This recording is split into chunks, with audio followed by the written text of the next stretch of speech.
Գյումրեցի բազմազավակ 6 ընտանիքի Շիրակի մարզպետարանը որոշել էր այս տարի բնակարանով ապահովել մարզի հրատապ խնդիրների լուծման ծրագրի շրջանակներում։ Ընտանիքները փաստաթղթեր են ներկայացրել, նույնիսկ բնակարան գտել, սակայն հարցի լուծումն անորոշ ժամանակով հետաձգվել է, քանի որ պետական բյուջեի պաուստային ֆոնդից մարզին հատկացվելիք 660 միլիոն դրամը կրճատվել է, ծրագրերն էլ կասեցվել։ Բնակարանով ապահովվելու էր Խաչատրյանների բազմազավակ ընտանիքը, որտեղ տնական պայմաններում 9 երեխա է մեծանում։ Երեխաների մայրը Լիլիթ Խաչատրյանն ասում է, որ երբևէ չի էլ մտածել, առավել ևս հավատացել, որ պետությունը կարող է ընտանիքի համար բնակարանի հարց լուծել։ Ճիշտն ասած, անհավատալու էր, ես մինչև վերջը համարյա չէի հավատա, իրանցը ասեց, չեմ հավատա, ոչ չհավատացեք։ Անհավատացինք, մարդկանց խաբեցին, էլի։ Փաստորեն պես կուկա։ Ինչքան գումար էր կազմելու ձեր բնակարանի համար։ Հա, 12 միլիոն 930 հազար։ Բնակարանի փաստաթղթերի համար պահանջվել է Ռուսաստան արտագնա աշխատանքի մեկնած ամուսնու ներկայությունը։ Ասեցին պետք է կակ, որ փաստաթղթերի համար լիազորագիր է պետք, դե լիազորագիրը չեղավ, ինքը պետք է կար, ինքն եկավ։ Մեծ 10 օր համ գործից կդրվավ, համ ստեղ գանք տուն մանեգանք, տունն է կդանք, զանգեցինք, որ իրանք գային տեսնեին, բայց արդեն իրանք ավելի շուտ զանգեցին, որ տանորի ժամանակով կհետաձգվի։ Լիլիթին զայրացրել է այն հանգամանքը, որ բազմազավակ ընտանիքը հոգեկան, նաև ֆինանսական վնասներ է կրել։ Եթե ռեալ որոշում չես էնետ, ինչի մարդկանց կխառնես,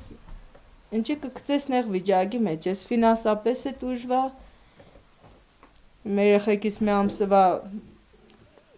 ապրելու ծախսը, ճանապարհներին, ստեղ նոտար է, բան է։ Ձեր ամուսինը եկել հասել է։ Եկե 10 օր ստեղ ընկած տուն եմ անեգե։ Սաղ այդ գործերով է զբաղվել, դեղ աշխատանքից կդրվե։ Այսինքն աշխատանքից կդրվե, գումար ծախսե, Գումար ծախսե, ճանապարհածախս, նույնիսկ դից պարտքով է գնաց, պարտքով տոմս առավ գնաց։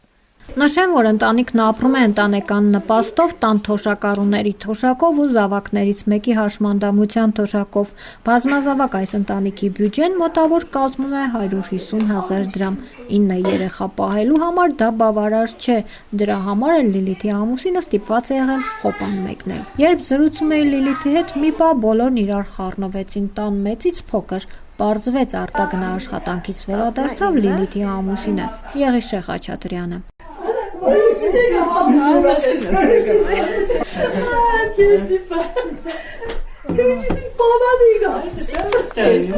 Բնակարանի շուրջ այս ողջ պատմությունը արտագնա աշխատանքից վերադարձած Եղիշեին եւս խիստ զայրացրել էր։ Չի կարելի սպասել, ես գործից կտրվա, եկա այս ամեն ինչը, ասենք եթե այս ամեն ինչը կոնկրետ չէր, ռեալ չէր, ինչի համար խառնեցիք մեզ իրար, էլի ասենք ես Սահակին վնաս կրեցի։ 10 օր գործից կդրվելը, ճամփու ծախսը գալը էր տալը մոֆտա, ասենք շատ իզուր ծախսեր էր, որ